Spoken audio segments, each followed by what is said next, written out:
भाग्य है कि प्राइमरी स्कूल में पढ़ाने वाला शिक्षक खुद ये नहीं चाहता कि उसके बच्चे प्राइमरी में पढ़ें। वो चाहता है कि सरकारी में प्राइवेट में पढ़ें। मैं बहुत सारे ऐसे प्राइमरी टीचर्स को जानता हूं जिनके बच्चे प्राइमरी स्कूल में नहीं पढ़ते हैं। अब आप और मैं वैसे भी लोगों को जानता हूं, एक चीज और ऐड कर दूं, हाँ, जिन्होंने दिखाने के लिए प्राइमरी स्कूल में एडमिशन करवाया और एक जगह प्राइवेट स्कूल में भी एडमिशन करवाया। हालांकि अब ये सिस्टम खत्म हो गया जब से आधार वाला है। मैं पहले की बात बताइए।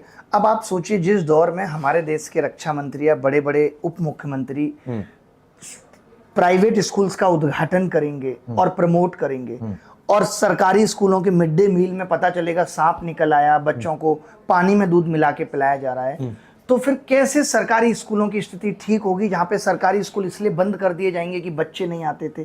सरकारी स्कूलों में नीति आयोग की रिपोर्ट कहती है 9806 स्कूलों में एक शिक्षक तैनात है। सरकारी स्कूलों में महिलाओं के लिए टॉयलेट नहीं है। तो हम सरकारी स्कूलों की स्थिति सुधारने के लिए काम कर कहाँ रहे हैं? बंद करना क्या दिखाता है कि हमने मान लिया सरकारी स्कूलों की काम हो नहीं रहा है, या ग्राउंड लेवल पर इंप्लीकेशन। मैं बहुत सारे स्कूल्स को ऐसे भी जानता हूं जिनमें बहुत शानदार व्यवस्थाएं हैं, टाइल्स लगे हुए हैं, शानदार वॉशरूम है, बच्चे जाते हैं।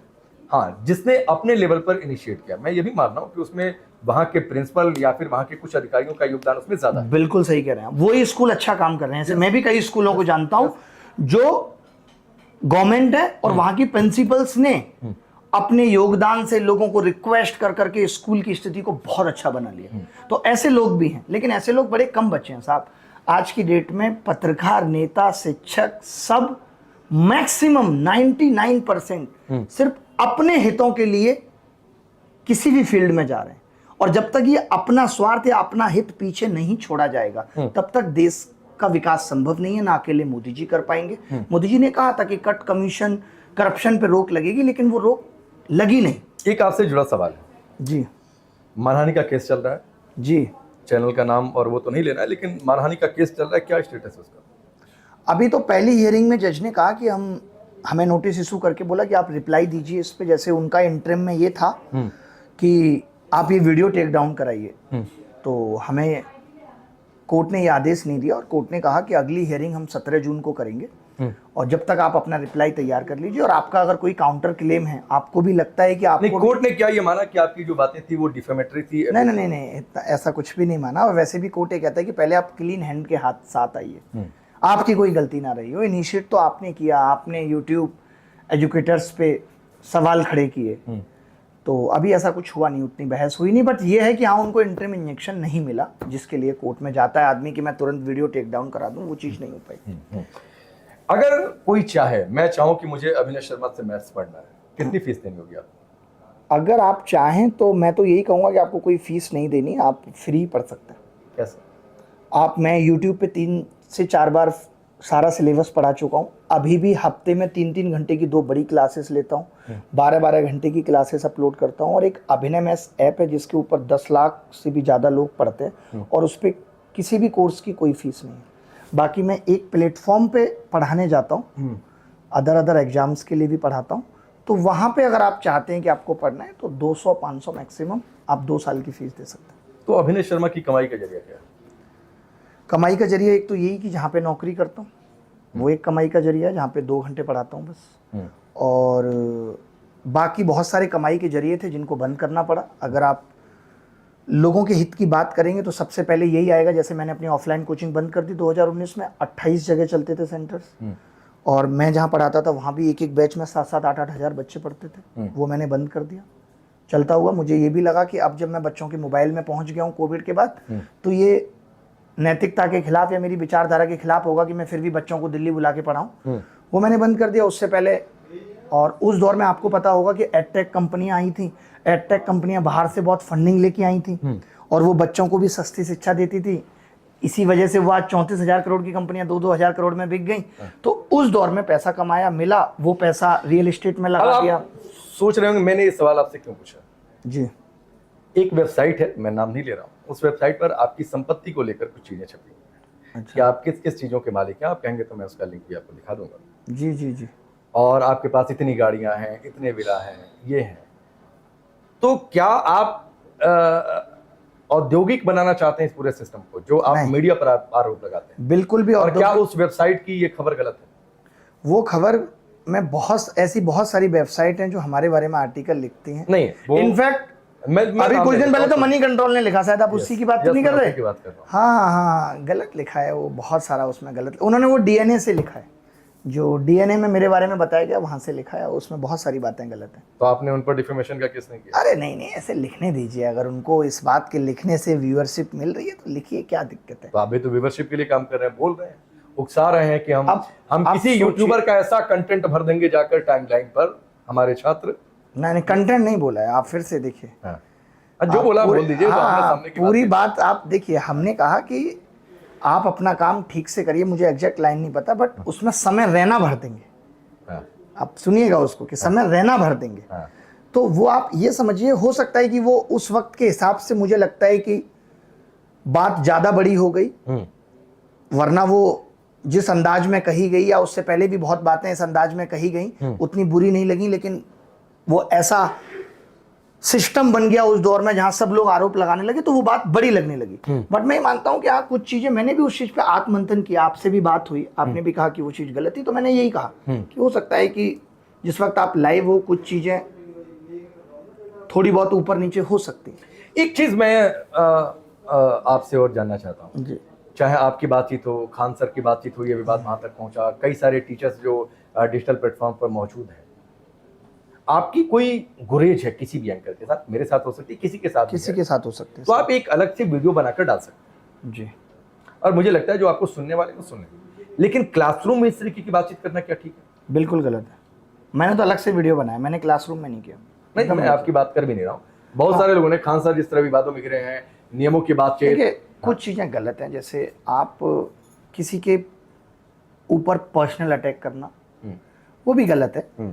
आप इनडायरेक्टली भी बहुत सारे सबक दे सकते हैं, किसी को भी बता सकते हैं। मतलब ऐसा नहीं दिखना चाहिए आपकी भाषा में कि आप सामने वाले को मारने पे उतारू हैं, सामने मिल जाए तो आप थप्पड़ ही लगा देंगे। उस तरीके का भाव नहीं होना चाहिए, मेरा ये मानना है। और बात सिर्फ एक एंकर की नहीं थी, पूरे उस एक इकोसिस्टम की थी कि भाई आप बच्चों के मुद्दों को मुखर होके उठाइए, उतनी ही बात थी।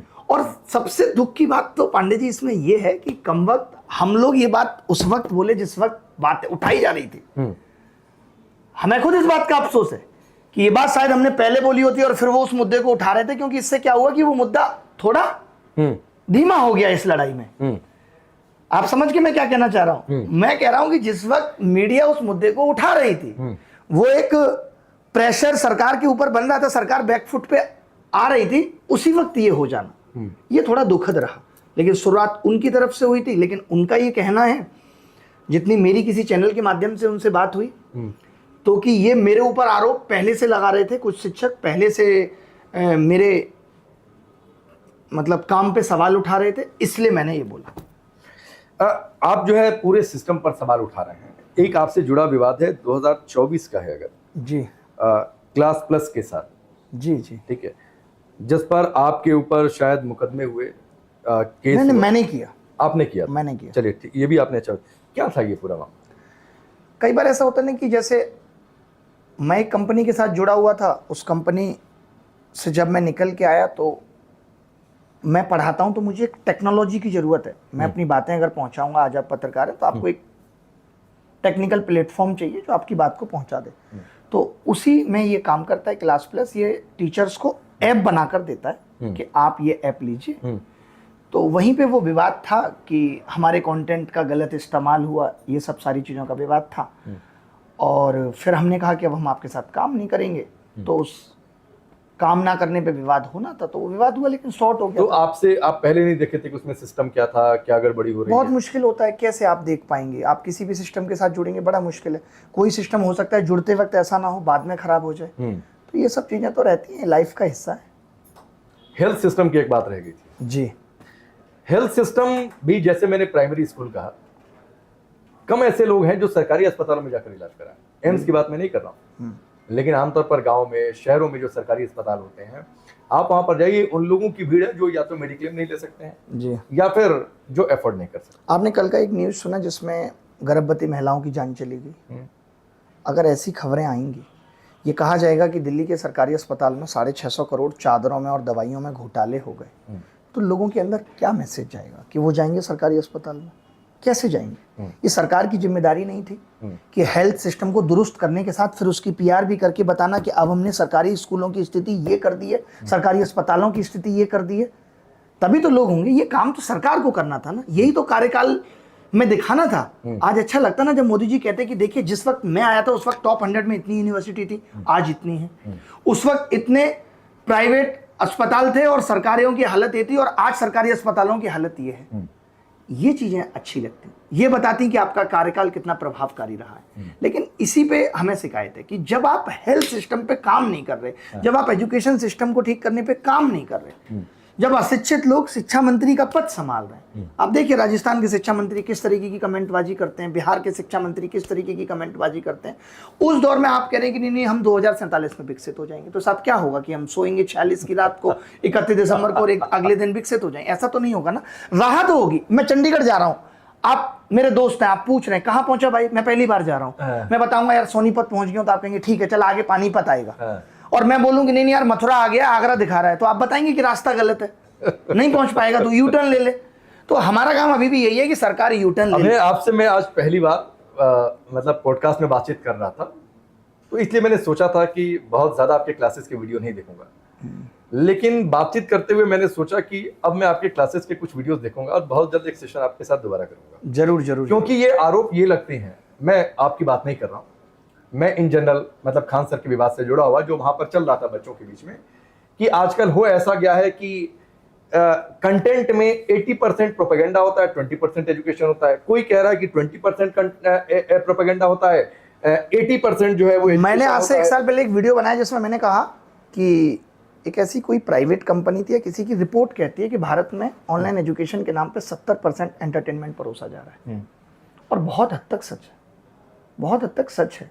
तो ऐसा नहीं, मेरी खान सर से भी बात होती है और जब भी नेक्स्ट टाइम बात होगी तो मैं उनको इस चीज को कहूंगा। मैं इस पर आपसे एक अलग बातचीत करूंगा, करनी है बिल्कुल, हम इसको भी सुधारेंगे ना। हमारा काम ही हर गलत के खिलाफ बोलना। बातचीत करूंगा कि YouTube पर पढ़ाई हो रही है या प्रोपेगेंडा हो रहा है। बिल्कुल बिल्कुल बिल्कुल, एक मैं सेशन करूंगा, लेकिन हंसी मजाक होना ठीक है। देखिए 3 घंटे कोई बच्चा पढ़ा रहा है। मेरे एक प्रोफेसर थे जब मैं BSc में था, केमिस्ट्री पढ़ाते थे, वो संडे को 4 घंटे की एक्स्ट्रा क्लास लेते थे डिग्री कॉलेज में। अच्छा, संडे को 4 घंटे की एक्स्ट्रा क्लास और 2 घंटे पर ब्रेक होता, समोसा चाय पूरी क्लास को खिलाते थे और हंसी मजाक भी करते थे, और 4 घंटे उनके बोरिंग के नहीं लगते थे। तो पढ़ाने का तरीका बिल्कुल होना चाहिए, लेकिन वो क्लास में, ऑनलाइन क्लास में प्रोपेगेंडा या पढ़ाई, इस पर एक अलग सेशन मैं आपके साथ जरूर करूंगा और तब मैं खुद रिसर्च करके आपके साथ बैठूंगा। जरूर जरूर। बहुत बहुत धन्यवाद आपका जुड़ने के लिए, बातचीत करने के लिए।